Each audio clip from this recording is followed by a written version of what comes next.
Hello friends, आज मैं आपके लिए फिर से एक प्रीवियस ईयर क्वेश्चन लेके आई हूँ जो बीएलएड, डीएलएड, बीएड से संबंधित है, यानी टीचिंग लाइन से संबंधित है। चलिए हम क्वेश्चन देखते हैं। विकलांगता को रोकथाम के लिए प्रमुख उपाय लिखिए।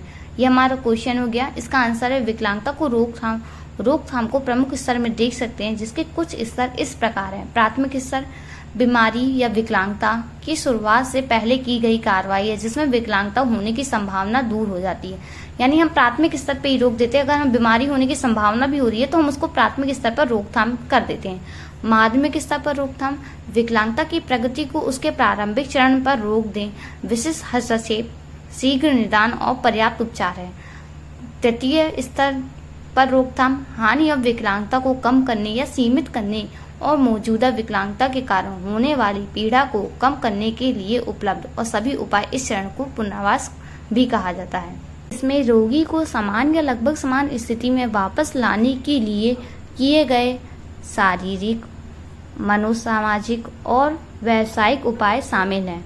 यह अत्यधिक महत्वपूर्ण है कि महिलाएं अपनी गर्भावस्था अवधि के दौरान और अपने बच्चों के लिए विशेष रूप से प्रारंभिक बचपन की अवधि के दौरान पर्याप्त और प्रभावी निवारक उपाय करें, ताकि इसमें हानि और विकलांगता की घटनाओं को काफी कम किया जाए।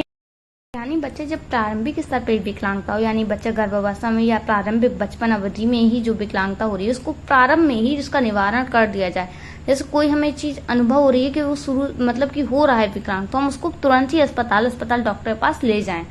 समान निवारक उपाय हैं। वंशानुक्रम विकारों को रोकथाम के लिए चाचा, भतीजी, चचेरा भाई जैसे करीबी रक्त संबंध के बीच विवाह करने से बचना चाहिए। 18 वर्ष की आयु से पहले और 35 वर्ष की आयु के बाद गर्भधान से बचना चाहिए। यानी कि हमें 18 वर्ष से पहले या 35 वर्ष के बाद गर्भधान करेंगे तो उसमें बच्चों की विकलांगता होने की संभावना रहती है।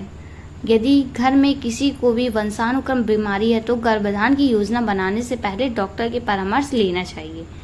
गर्भधान के दौरान देखभाल, खेत में बोझ उठाने से बचना चाहिए, यानी भारी सामान उठाने से हमें गर्भधान के दौरान, गर्भावस्था के दौरान बचना चाहिए। अनावश्यक दवाई और औषधि से बचें, यहाँ तक कि आमतौर पर बेची जाने वाली सुरक्षित मानी जाने वाली दवाइयों से भी बचें। दवाई कहीं से भी ले तो डॉक्टर से अवश्य बताएं या डॉक्टर से परामर्श ले कि हम कौन सी दवाई ले रहे हैं, तो डॉक्टर बताएंगे सेफ है कि नहीं। इस तरह काम करने चाहिए। नशीले पदार्थों का सेवन करने से बचें, जैसे कि तम्बाकू, गुटखा व रासरी, दारू इत्यादि पीने से या खाने से हमें बचना चाहिए। यौन रोग पीड़ित व्यक्ति के साथ यौन संबंध से बचें। हरी पत्तेदार सब्जियां, प्रोटीन और भरपूर संतुलित और पौष्टिक आहार लें। गर्भधान के दौरान वजन कम से कम 10 केजी बढ़ना चाहिए। इससे कम नहीं होना चाहिए, इससे ज्यादा हो सकता है। एक्सरे और किसी भी प्रकार के विकिरण के संपर्क से बचें, यानी बार बार हमें एक्सरे नहीं करवाना चाहिए। एक्सरे कराने से शरीर में इफेक्ट आता है। जन्म के समय देखभाल, यदि कोई बच्चा जन्म के समय नहीं रोता है तो तुरंत पुनर्जीवित उपाय करना चाहिए। समय से पहले जन्म लेने वाले बच्चे का वजन कम से कम 2.5 केजी होना चाहिए। इससे ज्यादा ही होना चाहिए, कम नहीं होना चाहिए 2.5 केजी से। बच्चे को संक्रमण से बचाने के लिए जन्म के बाद स्तनपान शुरू कर दें। यानी कि ऐसा नहीं करें कि बच्चा जब पैदा हो गया है उसको काफी समय तक हम गाय भैंस का दूध पिला रहे हैं। इसको स्तनपान करवाएं। जो माँ का दूध है वही बच्चे के लिए पौष्टिक आहार होता है, और कम से कम 6 महीने तक है उसे माँ का दूध ही पिलाना चाहिए।